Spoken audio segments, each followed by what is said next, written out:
asalaamaaleykum sama gaa ñi tey le vendredi 23 mai 2025 am kontante bu rëy di dellu soit ak yéen ci lii nga xam ne mooy seen actualité géopolitique mondiale di leen fàttalee kàddu yi nga xam ne yëkkati woon naa ko fii ginnaaw bi nga xamee ne Vladimir Poutine déclenché na opération spéciale bi ci lañ gis ne lii nga xam ne moom mooy course à l'armement dafa nekk li nga xam ne dafa wër àdduna wërngal këpp maanaam amul benn réew bi nga xam ne des nga ginnaaw ci lii nga xam ne moom mooy géttaru pour waajal sa bopp ndaxte ku nekk jamono ji wax naa leen ne bett mënatul am ci lépp li nga xam ne dafay jëm ci guerre ndaxte réew yëpp rawatina occidentaux yi rawatina chinois yi ñoom ñëpp ak réewum Amérique ñoom ñëpp a yéegal lii nga xam ne mooy seeni dépense militaire Allemagne moom dépense élimix la taayal boppam ci loolu xam ngeen njiitum réewum Amérique annoncé na Dôme d'or mooy maanaam li nga xam ne jàpp na ne moo war a mën a aar réewum Amérique ci lépp li nga xam ne song la ci lépp luy xeetu missile moo xam drone la missile de croisière missile balistique missile supersonique te da ciy lëkkaloog Canada pour amal li ni mel déjà programme bi acté nañ ko financement bi génn na parce que mu ngi toll ci 174 milliards su ma jumul waxoon naa leen defoon naa leen ci vidéo tey Chine génnee na premier porte drone aérien dégg ngeen bu baax li ma wax xam ngeen dañ doon gis ay porte avion waaye bii mooy premier porte drone aérien maanaam mbir mi mu ngi tudd Zhutian SUAVE porte drone aérien pourrait bientôt entrer en activité. Son vol inaugural est annoncé pour le mois de juin maanaam weerum juin bii nga xam ne ca lañ jëm ci la Chine di lancer première porte drone bi nga xam ne dinaa leen indil caractéristiques yi mu nekk mbir mi nga xam ne lu mucc ayib la. Le Zhutian SSUAV est une sorte de porte-avions volant et sans pilote maanaam mbir mi amul pilote lu muy rëy yëpp amul pilote léegi ñu ne il est capable d'emporter une centaine de drones autonomes mën na dugal ci biiram lu mot 100 drones autonomes et mën na embarquer aussi plusieurs missiles de croisière mën na yóbbaale aussi ay missiles de croisière kon xam ngeen ne américains ñoom dañoo am ay bombardier stratégique ay B-52 ak BU-2 yi nga xam ne ñu ngi ko doon déployé avions yi noonu dafa am pilote am équipage waaye bii nga xam ne moom la chinois yi créé amul équipage benn avion bi nga xam ne dinaa leen woon caractéristique yëpp ni nga xam ne mu toll parce que bu fekkee ne si envergure mu ngi toll ci 25 mètres d'envergure ci masse mu ngi toll ci presque 16 tonnes doté d'une charge utile de 6 tonnes maanaam mun naa yeb ba 6 tonnes bombe envergure bi wax naa leen ko 25 mètres la de masse envergure léegi décollage bi une masse au décollage de 16 tonnes et doté d'une charge utile de 6 tonnes mooy maanaam mun na yeb ba 6 tonnes léegi nag nee nañ il est capable le vaisseau mère serait capable de voler à 15 000 mètres d'altitude bu ñuy wax 15 000 mètres d'altitude mooy distance bi nga xam ne yenn système de défense aérienne yi duñ ko mën a teg gët wala duñ ko mën a détecter ba pare ñu ne mun na voler pendant 9 jours autonomie presque fukki fan 9 jours yi nga xam ne mun na ko voler et il peut parcourir 7000 kilomètres selon son constructeur mun na daw lu toll ci 7000 kilomètres lii mooy beneen xarañteef bi nga xam ne chinois yi amal nañ ko dinaa leen tafal photo bi tafal leen lii nga xam ne moom mooy mbir mi ni mel mooy porte drone bi nga xam ne aérien bi nga xam ne c'est une première mondiale xam ngeen américains yi ay B-52 la ñu am ay B-2 Spirit mooy avions yi nga xam ne mooy avions yi 10 yi nga xam ne ñoom ñooy yëpp ay bombe atomique chinois yi defar nañ benn bi nga xam ne non seulement mën na yëpp une centaine de drones autonomes maanaam guerre bi nga xam ne waxoon nañ leen ne guerre technologique lay doon chinois yi dafa mel ni raw nañ ci xam nga course à l'armement moom wax naa leen ne ku nekk chinois yi wane nañ benn xarañteef bi nga xam ne ak seen avions yi def naa si démb barki démb vidéo par rapport ak Rafale yi gis ngeen ne ay avions chinois de moindre catégorie moins cher plus équipés ñoom ñoo wàccee Rafale bi nga xam ne bokk na ci avions yi gën a coté ci àdduna bi parce que xam ngeen ne français yi am nañ Rafale am nañ Mirage waaye nee nañ nag avion chinois bi moom dañ koo jagleel uniquement lépp li nga xam ne dafay jëm ci lu ñuy wax combat aérien moom loolu kott lañ ko jagleel kon mbir mi nekk na li nga xam ne maanaam course à l'armement bi na ma leen ko waxee woon ci diggante mburu ak fital ci 2025 ba 2035 fital mooy li nga xam ne moo nar a gën a am cote que mburu maanaam réew yi def nañ seen choix ci diggante koom-koom bi nga xam ne dafay doomu armée dañ ko yittewoo ak ngànnaay réew yi def nañ seen choix ñoom ñëpp ngànnaay lañ préféré ngànnaay mooy li nga xam ne daal ingénieurs yi scientifiques yi ñoom ñëpp ñu ngi siy béy seen waar. léegi nag xam ngeen ba leen di wax sànq ne leen réewum ñu ngi koy waxatee kii service de renseignement américain dañoo wax ne Israël dafa bëgg song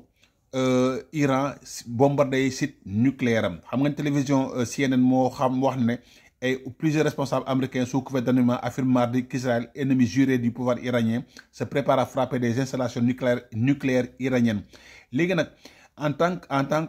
cas d'attaque des installations nucléaires, la République islamique d'Iran par le régime sioniste, le gouvernement américain portera une responsabilité juridique, a écrit une lettre adressée au secrétaire général des Nations Unies Antonio Guterres et dévoilée jeudi par Abbas Aragachi. Abbas Aragachi bi nga xam ne moom mooy ministre des affaires étrangères dafa bind benn lettre Antonio Guterres di wax ne bu fekkee ne lii nga xam ne moom la CNN wax te ma baaxee leen ko nee na Benjamin Netanyahu ci sàkkuteefam li nga xam ne tàgguwu ci administration Trump dafa bëgg sox lépp li nga xam ne ay centrale nucléaire lañ, parce que wax naa leen ne négociation yi nga xam ne administration Trump mu ngi koy amal lii nga xam ne moom mooy yàq centrale yooyu bokku ci. te Israël lu mu bëgg mooy maanaam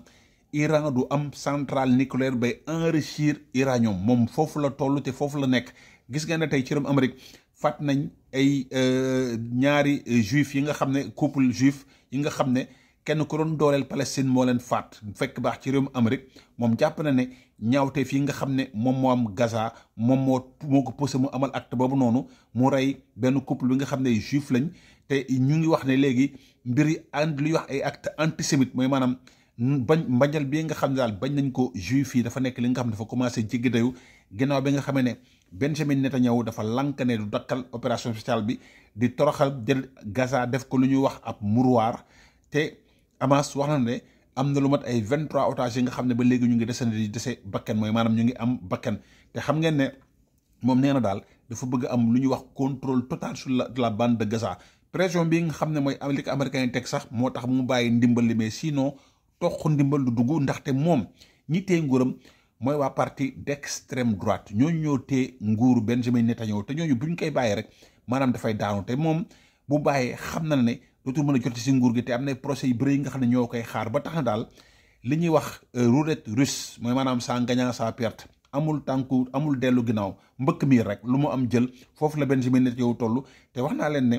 peut-être yaakaar na ne le fait que ne président américain yi lobby juif bi nga xam ne ñoom ñoo yore ngànnaay ñoom ñoo yore mbir yu bëri du ñu seetaan Israël mais maanaam jàpp na ne ak lu mënti xew même bu fekkee ne dugg na ci guerre bi nga xam ne du guerre administration Trump sax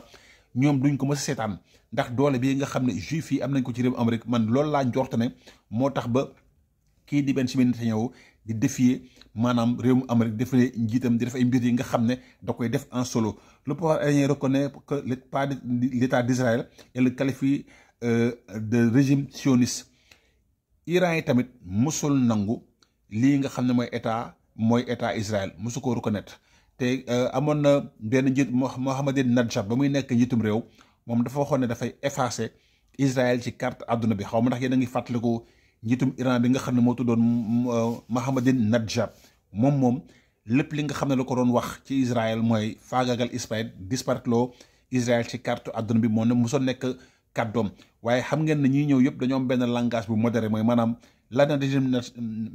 Ahmadinejad doon wax ñii waxuñu ko. mooy Massoud Pezeshkian bi nga xam ne moom mooy njiitu réewum Iran gis ngeen ko daanaka sax moom dafa effacé lu bëri lu ñu koy gis bëriwul. Aragachi bi la ñuy faral di dégg wala guide suprême la ñuy dégg parce que ci réewum Iran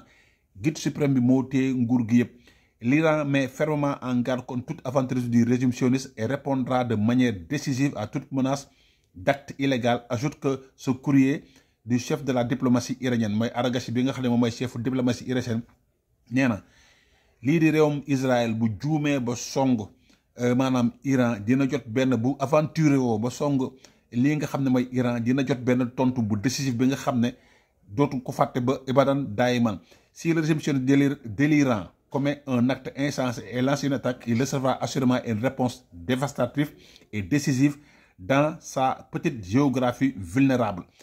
Petite géographie vulnérable Israël réew bu ndaw a ndaw la réew la bi nga xam ne daanaka pour askan bi am fu ñu làqatu lu jafe-jafe lay doon ba tax ndaal nii la ko waxee mooy géographie vulnérable sa petite géographie vulnérable. Ça part ainsi je dis le porte-parole des gardiens de la mission l'armée hydraulique du pays, le général Ali Mohamed Mayni, cité par l'agence ISMA. Donc ñoom nee nañ Israël jaaxalu leen parce que Israël du réew, Israël toq réew la moo tax ñu jëfee ko géographique vulnérable. dina jël benn tontu bi nga xam ne maanaam kenn ci réewum Israël du ñu am fi nga xam ne mun nañ faa làqatu. léegi nag balaa maa def transition njiitum réewum fédération de Russie bi ginnaaw bi nga xamee ne Donald Trump nee na raxasu nay loxoom na Russie ak Ukraine régler seen problème moom nee na dafay créer lu ñuy wax zone tampon maanaam dina indi benn zone tampon bi nga xam ne day tax ba mu protéger dëkk yi nga xam ne moom mooy Belgorod, Bryansk ak Kursk ak fépp fi nga xam ne daal fa frontière ak fédération réewum Ukraine. léegi nag moom délimité gul lii nga xam ne mooy zone tampon boobu noonu lii am ba des daal ñaax na chef d'état-major bu général bu armée bi pour mu créer ko benn zone tampon bi nga xam ne daal moom mooy indi kaaraange fédération de Russie te zone tampon boobu noonu ci réewum Ukraine lañ koy xottee te lañ koy amee moom daal temps yi mu ngi visité wax naa leen ne dem na Kursk dem na République populaire de Donetsk dem na République populaire de Lugansk te mu ngi waaj dem fii nga xam ne mooy Zaporizhzhia ak Kursk. léegi nag xam nga OTAN moom tamit wax naa leen ne guerre bu amoon tey amul kenn ku taxaw di wax ne dañ laa bett ndaxte l'OTAN va disposer d'un quartier général aérien dans l'Arctique norvégien maanaam fii nga xam ne moom la ñuy wax océan Antarctique foofu lii di OTAN dina fa ubbi benn base aérien ci fii nga xam ne moom mooy Norvège. Cette annonce survient alors que la Russie voisine cherche à conforter sa puissance dans l'Arctique en y ouvrant et en menant de nouvelles bases aériennes. léegi ñoom tamit pour contrecarrer lépp li nga xam ne dafay jëm ci mbir moomu noonu le choix a été entre Bodo qui abrite déjà dans les entrailles d'une montagne le centre de planification et de conduite des opérations de l'armée norvégienne. ñu ngi koy amal ci ay montagnes yi nga xam ne mu ngi nekk ci benn zone bi nga xam ne sax amoon na benn centre bi nga xam ne armée norvégienne da ko doon utiliser mu nekk benn zone bi nga xam ne aussi zone bu stratégique la foofu la ñuy samp QG wu OTAN bi maanaam ci montagnes yi nga xam ne mu ngi nekk ci gox bu ñuy wax Bodo. La principale raison pour laquelle on a choisi Bodo est d'ordre géopolitique. Nous souhaitons que l'OTAN ait un ancrage dans le nord. li tax ñu tànn zone boobu noonu zone stratégique la zone géopolitique la kon xam ngeen ne réew yi ku nekk yaa ngi placé sa pion wax naa leen démb ne armée bu fédération de Russie frontière u mille xaw ma ak lu teg digganteem ak Finlande xam ngeen ne moom ubbi na base aérienne yu mu tëjoon yépp si zone boobu noonu mooy frontière bi nga xam ne lu bokk ak Finlande mu tokk ci 1500 kilomètres su ma juumul dinaa leen indil chiffre bi exactement. léegi nag frontière boobu nga xam ne moo dox si digganteem ak Finlande lépp li nga xam ne base militaire la woon réewum fédération de Russie ubbi na ko déployé na fa ay forces déployé na fa ay avions déployé fa ay avions yi nga xam ne ay avions à charge nucléaire la yi nga xam ne mën na jël ay missiles de croisière mën na jël ay missiles balistiques yóbbu na fa loolu yépp pour maanaam mën a fexe ba waajal boppam parce que moom jàpp na ne le fait que OTAN nekk ci ay flamme loolu menace la loolu moo tax ba OTAN tamit ubbi beneen base Norvège te ñoom tamit ñu ngi Finlande di def ak ñoom ay entraînement. léegi nag Moscou a mis en garde plusieurs reprises la Finlande contre les répercussions de son adhésion à l'OTAN. xam ngeen ñoom Russie ñoom ragaluñu luy def ñoom dañuy taxaw wax ne carrément yow diw wax naa leen ne kii nga xam ne mooy Dmitry Medvedev moom moo dànkaafu Finlande ak Suède ne leen le fait ngeen bokk OTAN da ngeen di doon ay cible naturelle. gis ngeen ne jamono ji ñu ngi doon jéem a dagg benn câble bi nga xam ne mooy relier Pologne ak Finlande mooy câble yi nga xam ne ay navires fantômes russes ñoom ñoo ko amal. Nous disposons d'excellentes capacités d'observation des opérations russes en tant que membre de l'Alliance. Finlande occupe une position solide en matière de sécurité, a déclaré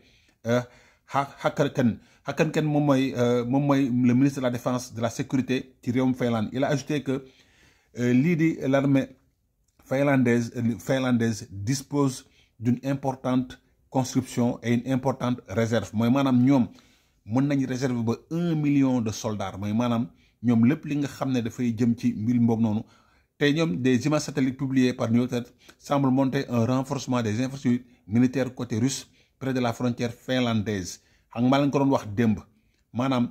dëkk bi soo amul renseignement bul jéem a dugg ci guerre ñoom seeni satellite gis nañ activités yi nga xam ne Russie ñu ngi koy amal yépp base yi ñu ubbi yépp matériel yi ñu fa déployé yépp ñoom teg nañ ko bët. La Russie conçoit davantage d'infrastructures pour pouvoir faire venir plus de troupes à la fin de la guerre en Ukraine maanaam daal bu fekkee ne opération spéciale bi ci Ukraine jeex na fii nga xam ne moo nar a nekk point chaud bi mooy Finlande bi nga xam ne daanaka ñu ngi fay tabax daal ay base yëpp lañ tëj tiir nañ fa foofu ay base yu bëree bëri. Avec ces alliés, la Finlande surveille et évolue de près les activités et les intentions de la Russie. léegi nag Finlande ak bi nga xam ne OTAN la bokk ñoom ñu ngi lëkkaloo di xool di yëddu lépp li nga xam ne ay activités yi nga xam ne kii ñu ngi koy amal maanaam nu ñu koy waxatee Russie ñu ngi koy amal maanaam amul lenn li nga xam ne Russie dañ koy def te ñoom gisuñu ko maanaam Russie lépp li nga xam ne teg na ko si jéego ñoom dañ koy gis frontière bi nga xam ne moom lañ bopp nag moom laa nu kii gis naa ko 1340 kilomètres moom moo dox si diggante Russie ak Finlande mooy li nga xam ne moom la noonu la distance bi toll frontière boobu noonu nag ñoom nee nañ am nañu image satellite yi nga xam ne daanaka amul lenn li nga xam ne activité la wala déplacement militaire la bu ni ñu koy waxatee Russie di def te ñoom mënuñu koo gis ba tax na daal la nga xam ne moom laa leen waxoon nee naa leen àdduna bi fu mu jëm maanaam risques yi tey la gën a élevé te wax naa leen ne ci wàllum xarala ku nekk yaa ngi wane xarañteef ci wàllum gànnaay nee naa leen Allemagne yeewuwaat na Allemagne nee na dafa bëgg a doonaat première armée européenne te doonoon na ko moom mi nga xam ne moo déclaration deuxième guerre mondiale jël ay réew yu mel ni France Pologne dem ba fii nga xam ne mooy Moscou kon xam ngeen ne kon àdduna bi fu mu jëm la nga xam ne mu laan waxoon ne mburu boo moytul fital moo ko nar a ëpp doole maanaam jamono ji lii nga xam ne moo gën a yitteel dundu doomu aadama yi